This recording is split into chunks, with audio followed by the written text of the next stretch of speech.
আপনাকে বলি যে আমার আব্বার উপর আমার এত কষ্ট ছিল একটা কারণে, যে আব্বা আমার হলে থাকতে দেয় নাই। আপনি জানেন যে ক্যাম্পাসের ডিবেট থেকে শুরু করে সবগুলো হলে হয় বেশি, এবং সেগুলো রাতে হয়। তো আমি তো হলে থাকি না। ডিউডিএস প্রথম দিকে কিছু ডিবেট করলাম, খুব ভালো, মানে সবাই অ্যাপ্রিসিয়েট করলো। কিন্তু দেখা গেছে অনেকগুলো বিকেলে প্রোগ্রাম, ক্যাম্পাসের বাস ছেড়ে আসে।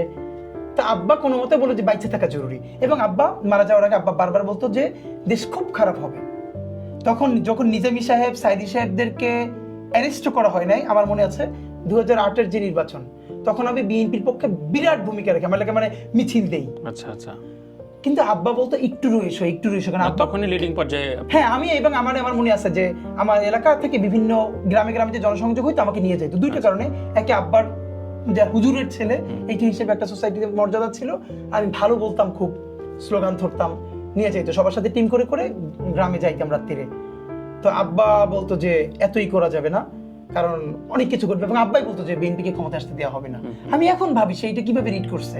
নিজামী সাহেব, সাইদি সাহেবদেরকে যখন গ্রেপ্তার করা হয় নাই, সে তখন বলছে যে চুপ করে থাকো, দেশে অনেক বড় কিছু করা লাগবে, এদের কাউরে বাঁচতে দেওয়া হবে না।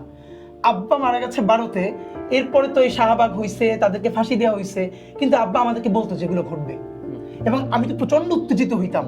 তা আব্বা বলতো যে কিছু মানুষের বাইচে থাকা দরকার। আমার মনে আছে এই কথাটা, মানে আমি বলতাম তাহলে আমি কি হিপোক্রেট হবো, আমি কি মুনাফিক হবো, আমি কি এইটা জানিয়ে এইটা করবো না। তখন আব্বা বলতো যে কেউ থাকবেন এক সময় কথা বলার, একটু চুপ করে থাকো, যতটা ধৈর্য নিয়ে থাকা যায়, এভাবে বলতেন। আমার মনে আছে যে এক সময় প্রচন্ড শিবির নিধন শুরু হলো যখন আমি অনার্স ফার্স্ট ইয়ারে পড়ি। আমার তখন বড় বড় চুল তো এলোমেলো। আমি গেছি কুয়াকাটা, আমার একটা ফ্রেন্ডের দোকান আছে, এমনিতেই বেড়াইতে।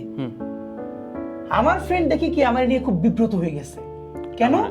মানে ওইখানকার ওর দোকানদাররা সবাই মনে করছে আমি এই পাঞ্জাবি পরি, হালকা দাড়ি, এলোমেলো চুল, আমি মনে হয় ঢাকা বিশ্ববিদ্যালয়ের বিরাট শিবিরের নেতা, এবং এখন পালাইতে ওর কাছে আসছি।